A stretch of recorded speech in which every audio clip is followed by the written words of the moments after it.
¿Recuerdas alguna conversación difícil que hubieras preferido evitar? ¿Por qué no lo hiciste?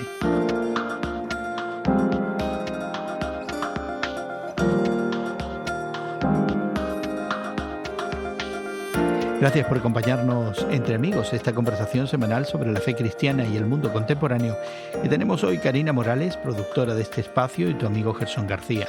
Hoy continuamos considerando la necesidad imperativa de saber discutir, ¿sí?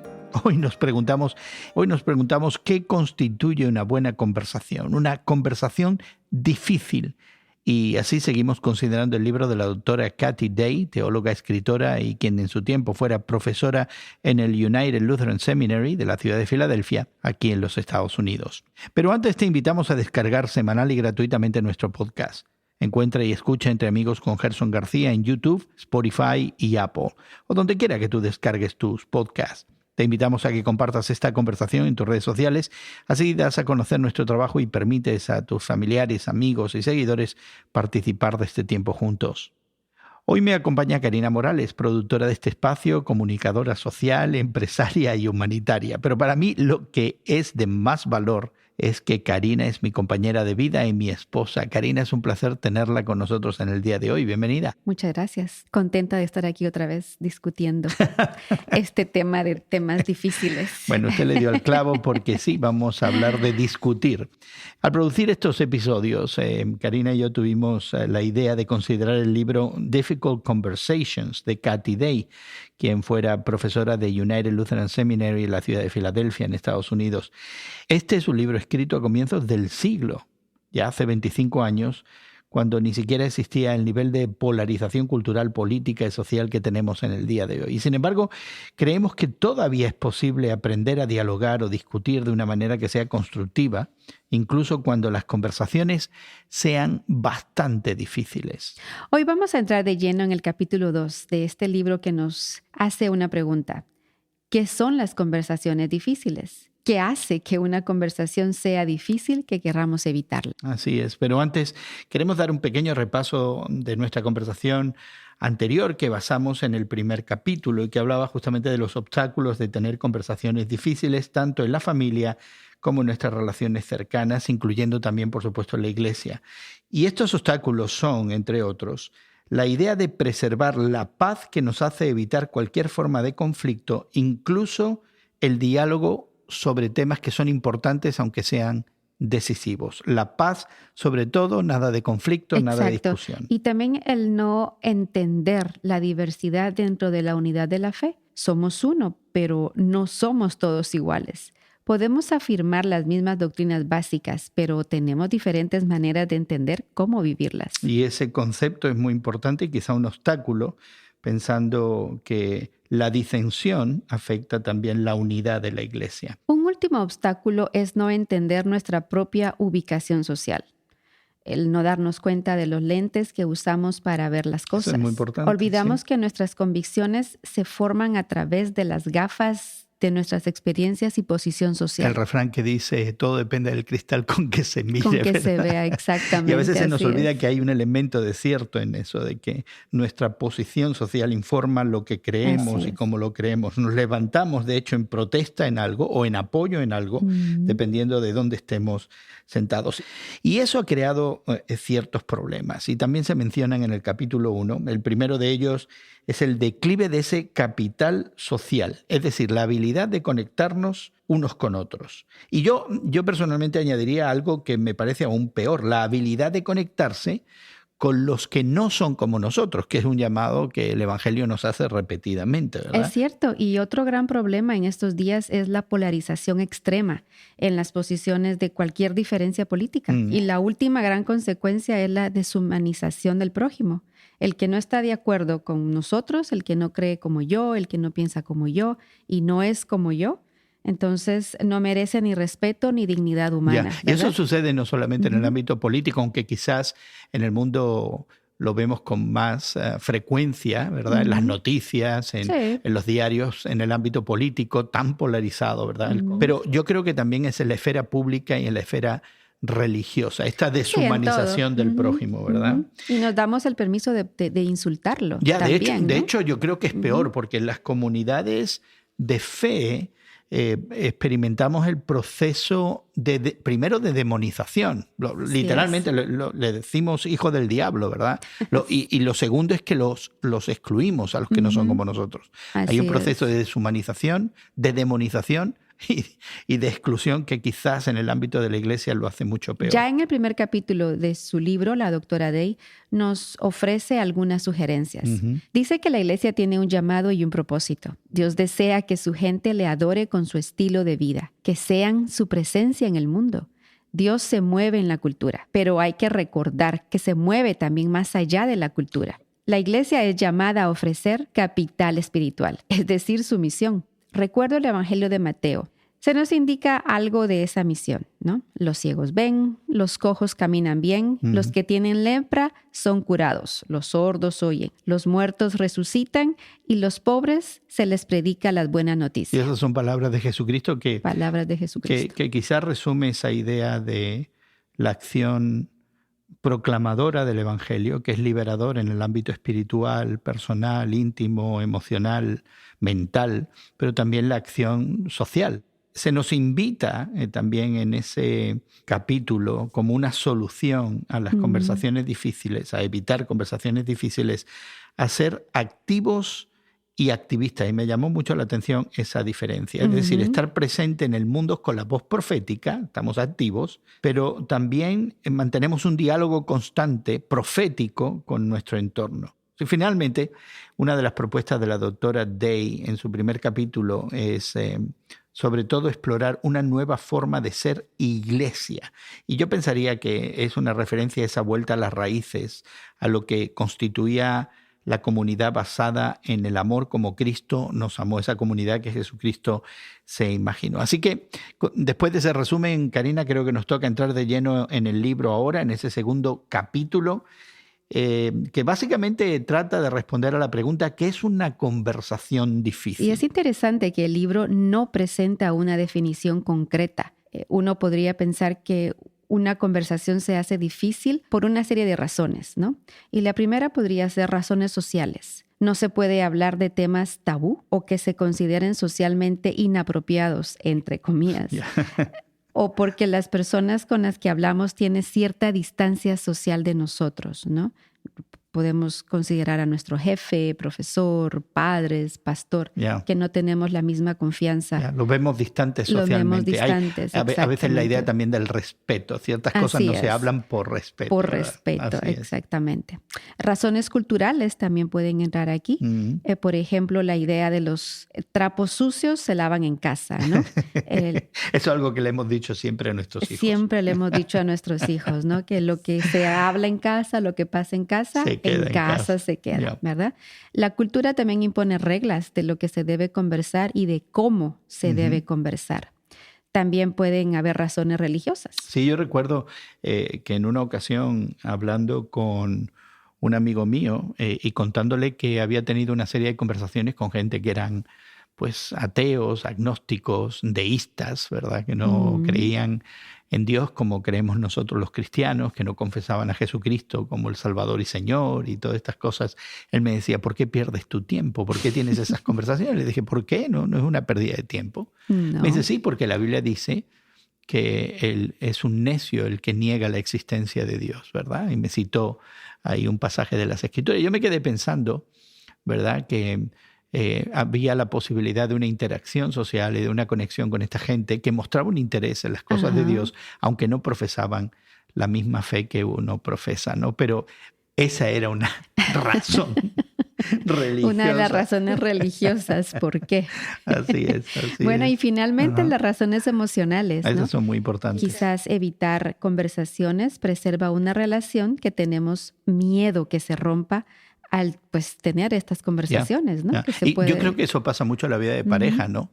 Que le decimos a nuestro cónyuge, mejor me callo para no meter en problemas y no discutir. Que no confieso en la iglesia, ¿verdad? Porque sé que voy a ser inmediatamente juzgado. Sí, yo creo que esas razones emocionales, no solamente válidas, que lo son, como bien dice usted, pero quizás son las más fuertes. Una pasada experiencia difícil, un trauma del pasado, crea dificultad para tratar ciertos temas, ¿verdad? Es un filtro que impide muchas de estas conversaciones. Así que si tuviéramos que crear nosotros una definición basada en todo esto que acabamos de decir, tendríamos que una conversación difícil es la que debemos tener porque es absolutamente necesario, pero queremos evitar por alguna de estas razones que hemos mencionado, ya sea social, cultural, religiosa y sobre todo estos filtros emocionales. Debemos tener, pero queremos evitar, ¿no? Por eso lo que la autora hace es invitarnos, es mirar a nuestro interior y explorar qué temas hemos aparcado en lo que ella denomina nuestro archivo inválido. Nuestro archivo inválido. Me gusta esa expresión, sí, nuestro archivo inválido. Bueno, eso suena un poquito al lenguaje de la tecnología. Me imagino que está haciendo algún tipo de símil con la idea de un archivo de computadora, pero me imagino que ese archivo no está en la computadora ni en la tableta. Bueno, ¿verdad? Pero en realidad la autora lo llama algo así como el archivo que me pone los pelos de punta. Sí, hay cosas que me ponen los pelos de punta. Es un lugar emocional separado, aparte, que se encuentra en nuestro corazón y mente, que es difícil de habitar. No nos gusta llegar ahí. No. No nos gusta ver lo que hay en el archivo que nos pone los pelos de punta. No nos gusta. En el mejor de los casos, contiene algo de incomodidad. Uh-huh. En el peor de los casos, nos llena de vergüenza, culpa y miedos. Casos extremos nos paraliza emocionalmente, ¿verdad? Y nos impide desarrollar plenamente quiénes nosotros somos, esas memorias, experiencias y sentimientos que nos hace dudar si somos buenas personas. Esa es la esencia. Esa es la esencia. Lo que hay en nuestro archivo que nos pone los pelos de punta pudiera hacernos dudar de que somos buenas personas. Y pienso que no solamente pudiera atemorizarnos como individuos, pero creo que sentimos que pudiera afectar también nuestra identidad de forma colectiva. Pudiera ser que también nos preguntáramos, bueno, como familia, ¿no? Uh-huh. ¿Somos buenas personas? ¿Somos buena familia? Como grupo social, como iglesia, como grupo étnico, incluso como país. ¿Somos buenas personas también?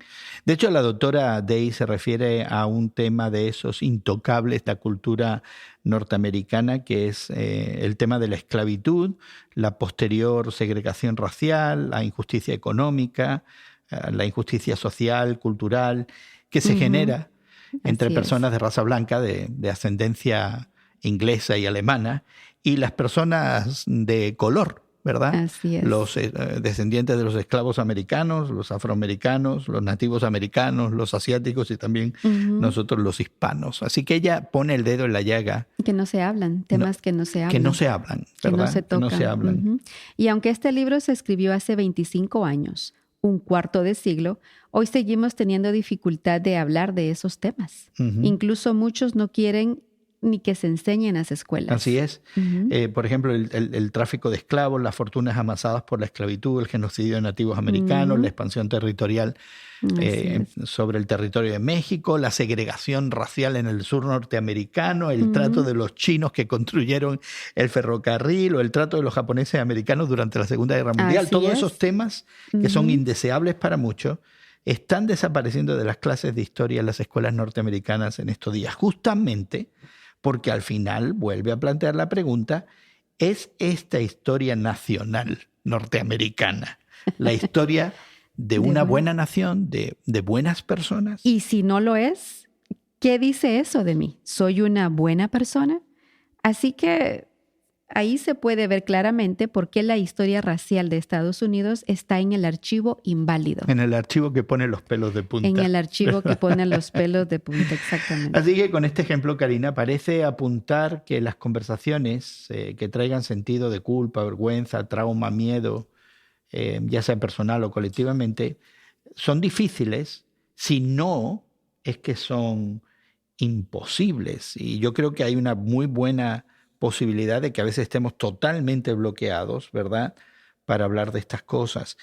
¿Nos da alguna solución para limpiar este archivo inválido, estos temas que nos incomodan, que nos paralizan, estos temores a descubrir que quizás mi historia y mi persona y mi país y mi gente y mi familia no son tan buenas personas como yo creía. Bueno, sí, lo que propone en estos momentos es hacer un inventario, ir a ese archivo mental y explorarlo en solitario con integridad, honestidad y valentía. Pero sobre todo hay que evitar los juicios prematuros, ¿no?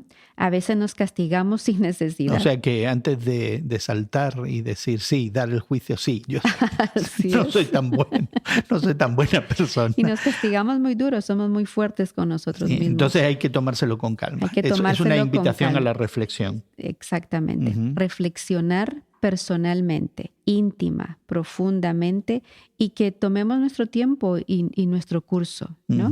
Y primero, pues también que identifiquemos qué contiene nuestro archivo inválido personal, que lo hagamos también a nivel colectivo. Esto quiere decir en familia, con amigos y en la iglesia. Y ahí empiezan las conversaciones difíciles. Y ahí empiezan las conversaciones difíciles, exactamente. Y pues finalmente nos invita a que identifiquemos también lo que ella llama estrategias de evasión. Estrategias de evasión, ¿qué es eso? ¿En qué consisten esas estrategias? Ok, esas estrategias de evasión que hemos construido actúan como filtros. Evitan la posibilidad de conversar sobre temas incómodos o difíciles por un proceso de eliminación. A las personas que deseen conversar sobre esos temas incómodos se califican de personas problemáticas, radicales, extremistas, inconformes o cualquier otro calificativo que les quite poder para expresarse legítimamente. También neutralizan el acto de la conversación. Se le quita fuerza al diálogo. Se describe la conversación como innecesaria. El tema no existe.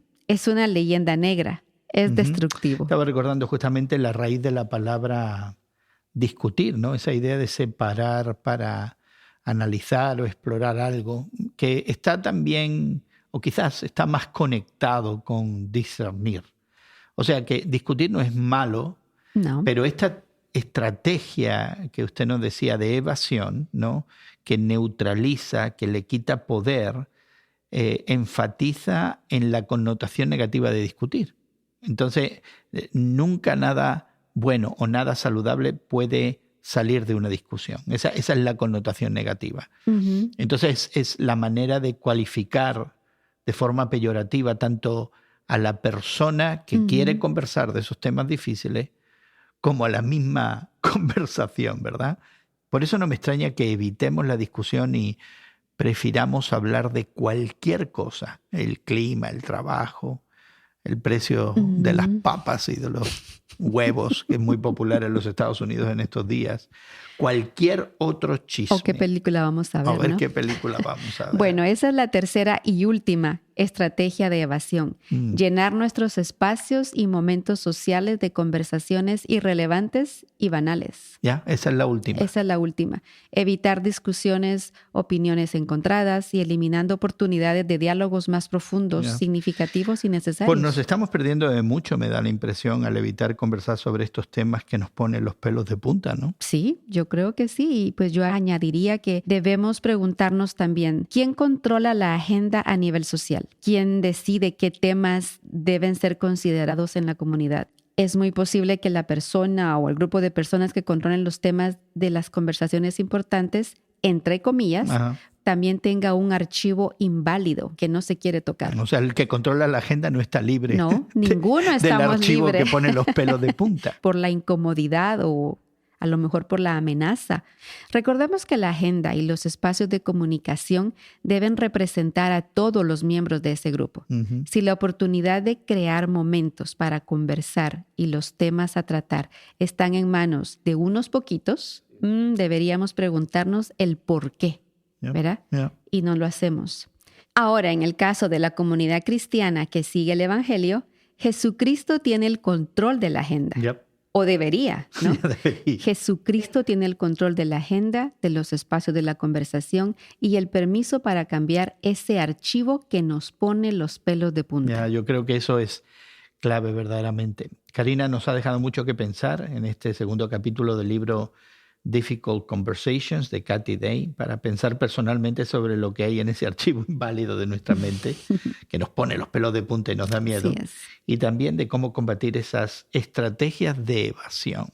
Y yo creo que hay un buen toque de atención en esta idea de prestarle atención a quien controla la agenda. Así es. A veces pensamos que los que están arriba y controlan la agenda, particularmente en la iglesia, ¿verdad?, tienen nuestro mejor interés en la mira, y posiblemente sea cierto, pero no pensamos que ellos pudieran tener ese archivo inválido. Esos yo temas, creo que ni los han pensado, ¿verdad?, tampoco, porque que muchas veces yo leyendo no van el libro, no, o sea, pensé, digo, ok, es cierto, o sea, ya analizando lo que estamos leyendo, digo, ya, es cierto, o sea, en esos no pensamos realmente en eso, y posiblemente nuestros líderes, tampoco, tanto políticos como cristianos, no piensan de que ellos también están metidos ahí. Ya. No. Tienen esos bloques, esos filtros. Bueno, Así seguiremos es. nuestra conversación para considerar el tema de la vulnerabilidad y construir confianza. Ese es el próximo capítulo en el libro de estas conversaciones difíciles, y eso será en nuestra próxima conversación. Por ahora queremos invitarte a que busques, encuentres, descargues y escuches nuestro podcast. Encontrarás Entre Amigos con Gerson García en YouTube, Spotify o Apple, donde quiera que descargues tus podcasts favoritos. En estas plataformas hemos creado enlaces, algunos recursos que mencionamos en nuestra conversación. Podrás dejar tus comentarios y también encontrar en nuestros archivos otros temas, episodios y conversaciones que creemos pudieran interesarte. Te animamos a que compartas en tus redes sociales y que invites a otros a ser parte de Entre Amigos con Gerson García. Encontrarás enlaces a nuestras redes sociales al descargar nuestro podcast cada semana. Agradecemos a nuestros equipos técnicos en México y Estados Unidos que hagan posible que esta conversación llegue hasta ti. También, Karina, muchísimas gracias por habernos acompañado en el día de hoy. Un placer estar aquí discutiendo temas difíciles, no conversaciones hemos difíciles. No hemos llegado todavía a eso, llegaremos. Karina Morales es comunicadora social, productora de este espacio y también mi compañera para la vida, mi esposa. Y tu amigo Gerson García se despide de ti hasta otro momento en el que nos unamos a conversar entre amigos. Entre Amigos con Gerson García es producido por Eventual Media y distribuido por Radio Moody para ministerioreforma.com.